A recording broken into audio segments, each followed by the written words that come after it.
నమస్కారం సార్. ఎలా ఉన్నారు సార్? సార్ ఏం భోజనం చేయకుండా ఉంటే బాగుండా. మీరు ఇప్పటికి 3 సార్లు తినేసి ఉంటారు పొద్దున్న నుంచి. పొద్దున్న లేస్తానే కాఫీ. నిజం చెప్పాలంటే నేను ఒకసారి తిన్నా. Super, excellent, very good. అందుకే అలర్ట్గా ఉంటారేమో. మేము పొద్దున్న జనరల్ రైజ్ అవుతా మీరు హైదరాబాద్ దొరకలేదు కాబట్టి పొద్దున్నే పొంగలేదు తిన్నాము అంతే. హ్యాపీ కంఫర్టబుల్గా ఉంది. 7 కిలోమీటర్ రన్నింగ్ చేసినాం కేబీఆర్ ఫుల్ రౌండ్ రన్నింగ్. ఇది ట్రైన్లో వచ్చి కూడా అయినా హ్యాపీగానే ఉన్నాం, హెల్త్గానే ఉన్నాం. మధ్య నీళ్ళు తప్ప ఏం చాలు. ఇక తినాలని అంటే తినేదే ఫుల్గా తింటాం అనమాట, కాబట్టి హ్యాపీగానే ఉంటాం. మీరు ఇప్పుడు ఈ డైట్ అంతా అంటే మీరు పాటిస్తుంటారు కాబట్టి సార్ ఇంత యాక్టివ్గా, లేదంటే మీరు గాడ్ గిఫ్ట్ అనుకోవాలా? లేదు, నాకు కూడా అసిడిటీ, డివిటీ, సిరింగోమిలియా, స్పైన్ రకరకాల సమస్యలు వచ్చినాయి. వాటన్నిటికీ బయటపడాలంటే ఇదే 2009లో ఆర్గానిక్ ఫార్మింగ్, మా ఊరు, మా ఫుడ్, రాగి ముద్ద, ఓన్లీ రాగి ముద్దనే ప్రతిరోజు రాగి ముద్ద పప్పు వేసుకొని మళ్ళీ పెరుగు వేసుకొని తొక్కడమే. అన్ని ప్రాబ్లమ్స్, అసిడిటీ పోయింది, అన్ని ప్రాబ్లమ్స్ పోయినాయి. అది చాలా అవసరమైనప్పుడు మెడికల్ హెల్త్ కూడా తీసుకుని ఉంటాం, కానీ అవసరాలు ఎక్కువ రాలా. సో ఏ జబ్బులు వచ్చినా నీ బాడీనే ఫైట్ చేస్తుంది అనేది నా జీవన విధానంగా మారిపోయింది ఇప్పుడు. లేకపోతే నేను చెప్పినవన్నీ చాలా సీరియస్ ఇష్యూలు, డిబిటీ, అలర్జిక్ రైనైటిస్, రకరకాల సమస్యలు అని పోయినాయి. ఇప్పుడు ధైర్యంగా ఉన్నాం, అరే ఏమొచ్చినా రాని చూసుకుందామని. కరోనాలో వ్యాక్సిన్ కూడా వేసుకున్నాను, నేనేం లే బాడీనే చూసుకుంటాను. దానికి అది అడిగింది నేను చేస్తా ఉన్నా కదా. సో అది వచ్చినప్పుడు ఫైట్ చేసుకునే శక్తి దానికి ఇచ్చినాం కదా. మనం అది ఫైట్ చేసుకునే ఛాన్స్ వేయకుండా పోయి ఇంజక్షన్ వేసుకునేసి సెలైన్ పెట్టించేసి ఐసీయూలో చేరిపి జ్వరం వచ్చిందంటే ఏదో జ్వరం వచ్చి వేడి చేసుకుని ఏదో ఫైటింగ్ జరుగుతా ఉందని అర్థం. దాన్ని ఆపేసి దానికి మళ్ళా మెటాసిన్నో, క్రోసిన్నో, డోలోనో వేసుకొని మళ్ళా జ్వరం తగ్గింది అయితే చికెన్ తిను అని చికెన్ తినిపించి ఏంది అసలు మీకు జ్వరం వస్తే నోరు చేదు అయిపోతుంది కదా. అంటే ఏమర్థము, ఒరే నాయన తినద్దురా నాయన కొంచెం రెస్ట్, నేను ఫైట్ చేస్తాను అని చెప్తాను నీ బాడీ. దాన్ని పక్కన పెట్టి మళ్ళీ నువ్వు ఇంజక్షన్ వేసుకొని ట్యాబ్లెట్ వేసుకొని మళ్ళీ తింటే ఏమని అర్థము. అందుకనే లంకనం పరమౌషధం అన్నారు. సో ఉపవాసం ఉండరా బాగాలేకపోతే. ఏకాదశికి ఒక రోజు 13 రోజులు చెత్త తింటా ఉంటారు, 14 రోజులకు ఒకసారి వచ్చి ఏకాదశి అన్న ఉపవాసం ఉండమంటే ఉపవాసంలో రైస్ మాత్రం ఉంటారు, దేవుని కూడా మోసం చేస్తారు. ఇక ఉప్మా, ఫ్రూట్స్, గిట్టు ఫ్రూట్స్ సాలడ్, ఐస్ క్రీమ్లు అన్నీ తినేది, బిస్కెట్లు అన్నీ తినేస్తారట. ఎవరు చెప్పినారు? ఉపవాసం అంటే మైండ్కి బాడీ కూడా ఉపవాసం లెక్క ప్రకారం. అంటే మైండ్ కూడా ఆ రోజు వేరే పనులేం పెట్టుకోకుండా సైలెంట్గా వీలైతే ఊరి బయటికి వెళ్ళిపోయి పాడుపడిపోయిన దేవాలయంలో ఎక్కడో గుడిసెలోనో ఎక్కడో గుడిలోనో కూర్చొని ఎవరు ఉండకూడదు అక్కడ. సైలెంట్గా అక్కడ తొండ వస్తుందో, బల్లి వస్తుందో, చెట్టు కలుతుందో, ఇల్లు కూడా గుర్తుకొస్తుంది, పక్కన పెట్టండి. భార్య బిడ్డల్ని కొంచెం ఒక రోజు పక్కన పెట్టండి, ఏం కాదు. నువ్వు ఎక్కడున్నావని చెప్పేసిపో, అక్కడ ఏమైనా ఎమర్జెన్సీ వస్తారు. గమ్మున అక్కడ నుండి సైలెంట్గా మీరు ఉండండి. మీరు ఆలోచన కూడా ఏం చేయొద్దు, సైలెంట్గా ప్రజెన్స్లో ఉండండి. ఆ చెట్టు కదలుతూ ఉంటుంది, నాతో మాట్లాడుతూ ఉంది అనుకోండి, ఆడ సన్సెట్ కొంగలు పోతా ఉంటాడు, జస్ట్ ఉండండి అంతే. దాన్ని ఏం అనలైజ్ చేయొద్దు, భలే ఉంది, ఏమి బాగాలేదు, ఏమనుకోవద్దు, సైలెంట్గా ఉండండి. నువ్వు మెడిటేషన్ చేసి చేసి చేసి వచ్చే శక్తి అట్లా సైలెంట్గా నేచర్ తోటి వస్తుంది. అది నాకు తెలుసు కదా, నేను ఐ కుడ్ ఫీల్ ఇట్. అందుకే నేను 5 నుంచి మేము పనిచేస్తూ ఉన్నా, నేను 3కెళ్ళి వేస్తా కదా, 3కెళ్ళేసి నేను కూర్చొని దగ్గర ఎదురు చెట్లు ఉంటాయి, వాటిని చూస్తూ ఉంటా, కొంచెం ఏదో పని చేసుకుంటూ ఉంటాను. మనతో మనం ఉండాలి. ఫస్ట్ మన కంపెనీ మనకు లైక్ కావాలి. ఫస్ట్ మననే భార్యని ఇంప్రెస్ చేసేది, భర్తని ఇంప్రెస్ చేసేది, సొసైటీలో గౌరవం ఉండేది, నీ కెరీర్ అన్నీ నెక్స్టే. ఫస్ట్ నీతో నువ్వు చేసే పని నీకు నచ్చి నువ్వు హ్యాపీగా ఉండేది ఫస్ట్ ప్రియారిటీ. నువ్వు హ్యాపీగా ఉంటే నీ చుట్టుపక్కలంతా హ్యాపీగా ఉంటారు. నువ్వు బాధపడతా హ్యాపీగా ఉండాలి ఎవరైనా ట్రై చేసినా కుదరదు. అందుకే చూడండి, చాలామంది టెన్షన్లో, ప్రెషర్లో ఉంటారు. ఏది ఆఫీస్ ప్రెషరో ఏదో ప్రెషర్, ఇంటికి వచ్చి పిల్లలతో హ్యాపీగా పెట్టాలని ట్రై చేస్తారు, కానీ వీలు కాదు. Because you are not happy అని పిల్లలకు తెలుసు. ఎందుకంటే వాళ్ళతో 5 నిమిషాలు హౌ ఆర్ యు నానా, అవునా అర్జెంటుగా చేయాలి కదా, వెన్ డిడ్ యు కమ్ నానా టుడే, ఎట్లా కుదరుతుంది నాయన. వాళ్ళ అబ్బాయి కూడా తెలుస్తూ ఉంది, ఒరే మా నాయన పాపం టెన్షన్లో ఉన్నాడు, ఏదో పనుల మీద ఉన్నాడు, నాతో స్పెండ్ చేయలేకుండా ఉన్నాడు అని. సో ఆఫీసుని కూడా ఇంట్లోకి తీసుకొస్తారు, ఇంటిని ఆఫీస్కి తీసుకుపోతా ఉంటారు. సో ఎట్లా ఇది మిస్ మ్యాచ్ అయిపోయినాయి మొత్తం అంతా. ఎందుకంటే మన ఎడ్యుకేషన్ సిస్టమే అట్లుంది. నువ్వు చదువుతా ఉండేది ఉద్యోగం కోసం అని, నువ్వు చదువుతా ఉండేది నీ కోసమని అనుకోవడంలే.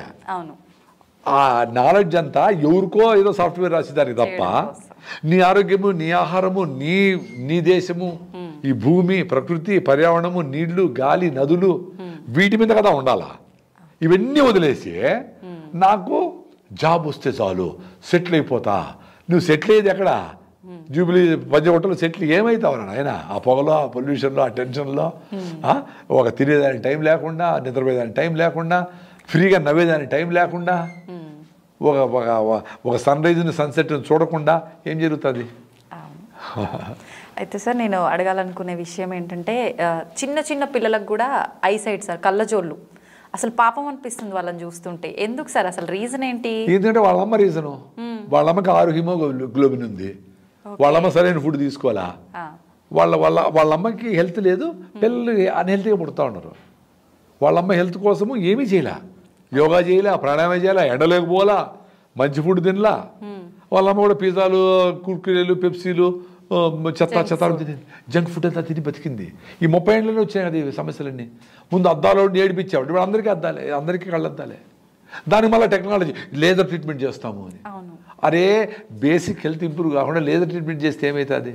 చేసుకోండి అవసరం కాబట్టి. కానీ అట్లా పిల్లలు పుట్టేదానికి, బుద్ధిమాంద్యంతో పుట్టేదానికి రకరకాల ఆటిజము, ఈ డెమెన్షియాలు, పార్కిన్సన్స్, ఆల్జిమేర్స్, మతిమరుపు రోగాలు, 50 ఏళ్ళకే షివరింగ్లు, ఇవన్నీ ఎందుకు వస్తూ ఉన్నాయి? పుట్టిన పిల్లలకే హెల్తీగా లేదు, తర్వాత వీళ్ళ ఆలోచనలు, వీళ్ళ ఆహార విధానాలు, వీళ్ళు రకరకాల జంక్ ఫుడ్ తినే దాంతోపాటు వాళ్ళు సిగరెట్లు, రకరకాల సమస్యలతో న్యూరాన్స్ అన్నీ డిజనరేట్ అయిపోతా ఉన్నాయి.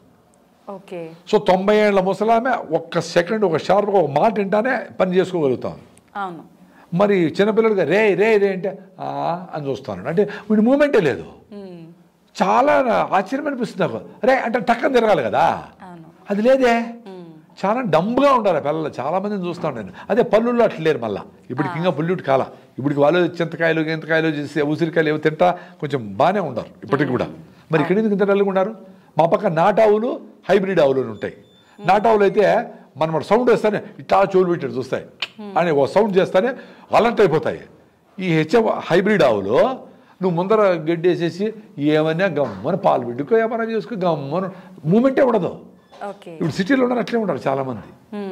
అసలు అలర్ట్గా లేరు. అజైల్ అంటారు. అజైల్ అంటే ఏమన్నా అంటే రియాక్ట్ కావాలి కదా. 2 సార్లు 3 సార్లు పిలిస్తే కానీ ఏముందమ్మా వస్తానన్నా, ఏందిరా రియాక్షన్ లేదు, ఏందిరా స్వామి, కరెక్ట్ కాదు ఇది. సో చాలా మార్పులు జరగాల. ఐసెట్ కూడా one of the side effect of mother not being healthy. So mothers హెల్తీగా చేసుకొని మళ్ళీ మ్యారేజ్ చేసుకొని మళ్ళీ పిల్లలు కనాల. That's very important. ఇంకా ఐసైట్కి సపరేట్గా నేనేం ట్రీట్మెంట్ చెప్పలేను. క్యారెట్ తిని బాగా అవుతుంది. వీడికి హెల్త్ బాగాలేకపోతే క్యారెట్ తింటే ఏమవుతుంది? అట్లీస్ట్ మీరు చేయాల్సింది ఏమంటే ఐసైట్ ఎక్కువ డ్యామేజ్ అయిపోకనే ముందుగానే డాక్టర్ని కలిసి దాన్ని ఫర్దర్ కాకుండా ఏం చేయాలని చేస్తూ వాడికి పొద్దున్నే అంత 2 స్పూన్లు కొబ్బరి నూనె, 1 స్పూన్ 2 స్పూన్లు కొబ్బరి నూనె ఎంటీ స్టమక్ మీద తాగడము, 2 రోజులు నువ్వుల లడ్డు, 2 రోజులు పల్లీల లడ్డు, 2 రోజులు కొబ్బరి లడ్డు ఇస్తే అంత కరివేపాకు పొడి బాగా చేసి ఐరన్ ఇంప్రూవ్ చేస్తే అద్భుతంగా జరుగుతాయి. దీన్ని కొన్ని రోజులు ప్రాక్టీస్ చేసి చూడండి. 1 మంత్ ఇది ప్రాక్టీస్ చేస్తే మీ హిమోగ్లోబిన్ 2% పెరిగితే చాలా విషయాలు రికవర్ అవుతుంది. హిమోగ్లోబిన్ ఒక్కటి సెట్ చేసుకుంటే అంతే. సాయిల్ హెల్త్, ఆర్గానిక్ కార్బన్, మనుషులకు హ్యూమన్ హెల్త్. సాయిల్కి ఆర్గానిక్ కార్బన్ బాగుంటే దాంట్లో వచ్చిన ఫుడ్ న్యూట్రిషన్స్గా ఉంటే నీకు న్యూట్రిషన్. సాయిల్ని ఇప్పుడు చంపుతావో మనం చస్తుంది. Very connected. వేరే జంతువులైనా బయట పోయి తింటాయి, పక్షులు గిచ్చులు ఏదో తింటాయి, కోతులు అడవుల్లో తింటాయి. మనకు ఓన్లీ ఆహారం అంతా సాయిలే కదా. సో సాయిల్ను మీరు కాపాడుకోలేకపోతే మొత్తం మానవ జాతి అంతరించిపోతుంది. Very serious problem. ఆఫ్రికాకి వెళ్ళాను నేను ఈ లోపల, అక్కడ వ్యవసాయం చేద్దామని ఉగాండా అనే దేశానికి. అక్కడ సాయిల్ టెస్ట్ చేసి రిపోర్ట్ నా దగ్గర ఉంది. మీకు కావాలంటే మీరు అడిగితే మీకు షేర్ చేస్తారు, కావాలంటే యూట్యూబ్లో పెట్టుకోండి. 3.2 ఆర్గానిక్ కార్బన్. 3.2 ఎంత ఉండాలా? మినిమం 1 ఉండాలి. మినిమం 2 ఉంటే సూపర్ అని అర్థం. 3.2 ఐ వాజ్ అమేజ్డ్. నేను చూసిన అక్కడ చెరకు, అరటి రెయిన్ ఫీడ్ వర్షాధారితంగా పండేస్తాం. మనం నీళ్ళు కట్టకపోతే బనానా అట్టే పడిపోతుంది. చెరకు బాగా నీళ్ళు కావాలి. ఎందుకు? సాయిల్లో హ్యూమస్ లేదు. హ్యూమస్, ఆర్గానిక్ కార్బన్ ఉంటే నీళ్ళని పట్టుకొని అది మైక్రోబల్ యాక్టివిటీస్ పెంచుకొని అది న్యూట్రిషన్ ఇస్తూ ఉంటే చెట్లకి మైక్రోబ్స్కి ఉండే సంబంధం, కనెక్షన్ ఉంటే దానికి ఏం కావాలో ఇది సెక్రీట్ చేస్తే ఇది ఎక్స్క్రీట్ చేసింది, అది తీసుకుంటే ఈ అద్భుతమైన సైకిల్ని డిస్టర్బ్ అయిపోయింది. సో సాయిల్ హెల్త్ పోతే కానీ మనుషులు హెల్త్ పోయింది. Very simple.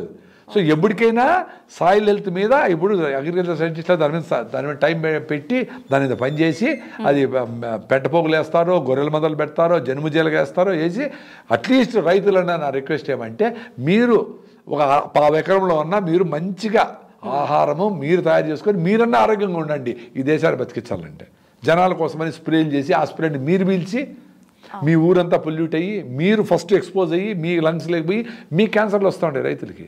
వెరీ డేంజరస్ ఇది. సో రైతు కూడా తీసుకెళ్ళి ఆ స్ప్రే చేసిన టమాటాలు వంకాయలు భార్యకు బిడ్డలకు పెడతా ఉన్నాడు. ఎంత అన్యాయం. మీరు ఏమైనా చేసుకోండి, మీకు సపరేట్గా రైతులను మీ కుటుంబాలు మీరు ప్రొటెక్ట్ చేసుకునేదానికి మీరు కూరగాయలు 4 జామ చెట్లు 4 సీతాఫలం చెట్లు 4 బొప్పాయి చెట్లు వేసుకొని మంచి మునగ చెట్లు వేసుకొని మంచిగా ఆరోగ్యంగా ఉండండి అనేది నా రిక్వెస్ట్. ఓకే, నిజంగా ఎంత మంచి మాట సార్. సాయిల్ని హెల్దీగా ఉండేలా చూసుకుంటే మనం హెల్దీగా ఉంటాం. లేదు అనేది తెలుస్తూ ఉంది. టెస్ట్ ఇప్పుడు మీరు వెళ్తే హాస్పిటల్కి 30 రూపాయలు 50 రూపాయలు ఇస్తే మీకు హిమోగ్లోబిన్ ఎంత అని చెప్తారు. సాయిల్ టెస్ట్ చేసి దీని గురించి ఎక్కువ మాట్లాడడంలే, భయపడిపోతారని. సాయిల్ టెస్ట్ చేస్తే కేవీకే కృషి విజ్ఞాన కేంద్రాలు చేసినా మేము ప్రకృతిలో మేము చేస్తాను, మా వాలంటీర్స్ అందరూ చేస్తూ ఉంటారు. 0.3 0.4 ఉంది. మేము 10 ఏళ్ళ నుంచి ఆర్గానిక్ ఫార్మ్ చేస్తే కూడా ఎంతో కొంచెం ఇంక్రీజ్ అయిందేమో. అంత కష్టం 50 ఏళ్ళు డ్యామేజ్ చేసినాము. ఇప్పుడు డిస్ట్రక్షన్ ఒక బాంబు పెడితే అన్ని కూలిపోతుంది బా. ఇప్పుడు ఇటుక మీద ఇటుక పెట్టి కట్టాలంటే టైం పడుతుంది. సో 50 ఏళ్ళు పట్టింది డిస్ట్రక్షన్ చేసేదానికి. ఏంది 6000 సంవత్సరాల ముందర మహాభారత కాలం నుంచి గో ఆధారిత వ్యవసాయం చేసుకొని సాయిల్ హెల్త్ని ఇంప్రూవ్ చేసుకొని వచ్చిన భారతీయ సాంప్రదాయాన్ని సంస్కృతిని డ్యామేజ్ 50 ఏళ్ళు చేసినారు. ఇప్పుడు ఇంకా 5000 సంవత్సరాలు పడుతుంది కదా బిల్డ్ చేసేదానికి. సో ఇప్పుడు నుంచి మొదలు పెట్టాలా. అట్లీస్ట్ మన నెక్స్ట్ జనరేషన్ కన్నా మంచి ఆహారం ఈ సమస్యలని మాట్లాడుకునే అవసరం లేకుండా చేయాలంటే సాయిల్ని ప్రకృతిని పర్యావరణాన్ని కాపాడండి. అదే మంచి గాలి ఇస్తుంది, మీరే మళ్ళీ చేయనక్కర్లే. అదే మంచి గాలి ఇస్తుంది, కొండల నుంచి బాగు నుంచి నీళ్ళు వస్తాయి. దాన్ని న్యాచురల్గా ఆ మట్టి ఆకులు పడిన కుళ్ళిన ఆ మట్టిలోనే మినరల్స్ ఉంటాయి. ఆ మట్టి నీళ్ళు తాగండి. అదే ఆల్కలైన్ వాటరు. మంచి ఆహారాన్ని సాయిల్లో మీ చుట్టుపక్కలనే ఉండే రైతులను ఎంకరేజ్ చేసి ఆర్గానిక్ ఫుడ్ తయారు చేసుకుందండి. ఆహారము ఆరోగ్యం అట్లే వస్తుంది. మళ్ళీ ఏదో హాస్పిటల్ ఉంటాయి, ఏదన్నా ఎమర్జెన్సీగా ఉంటే అవసరమైతే వస్తాయి. ఇప్పుడు ఇంత పెద్ద హెర్డ్ మీరు అడవిలో చూస్తారు, వేల జింకలు వేల దునపోతులు ఇవన్నీ ఉంటాయి. వాటిలో కొన్ని వీక్గా ఉంటాయి, కొట్టసాలు ఉండేవి. అవి పాపం ఇవి ట్రై చేస్తాయి లాక్కుని పోయేదానికి, అవి రాలేవు. సో దాని నక్కలో పులులో ఏవో తినేస్తాయి. సో ఎలిమినేట్ అయిపోతుంది. ఇక్కడ ఏమంటే చెదారం కూడా అందరూ బతికేస్తూ ఉంటారు. వాళ్ళు కూడా పెళ్ళి అవుతుంటే వాళ్ళు కూడా ఎవరో పిల్లలు కంటూ ఉంటారు. అందుకని డీజనరేట్ అయిపోతూ ఉంది జనరేషన్. హెల్తీగా లేరు పేరెంట్స్, హెల్తీగా లేని పిల్లలు పుడతా ఉంటారు. నెక్స్ట్ ఇయర్ ఇంకా హెల్తీగా లేని పిల్లలు పుడతా ఉంటారు. ప్రతి పశువు ప్రతి చెట్టు ప్రతి జీవి వాటిని ఇంకా ఇంప్రూవ్ అయ్యేదానికి ఏం చేయాలా అని ఆలోచిస్తూ ఉండే. అంటే మీరు స్ప్రే చేస్తే కొన్ని రోజులకు ఆ స్ప్రే పనిచేయదు పురుగులకి. ఎందుకు దాని బిడ్డలు ఇంకా జాగ్రత్తగా ఇంకా గట్టిగా పెంచుకొని పెంకు గట్టిగా చేసుకొని అని ఇంకొక సంవత్సరం తర్వాత 2 ఏళ్ళ తర్వాత దాని బిడ్డలకి ఈ ఎండోసల్ఫాన్కి మోనోక్రోటోఫాస్కో దేనికో మందుకి రెసిస్టెన్స్ తెచ్చుకుంటా ఉంది. అది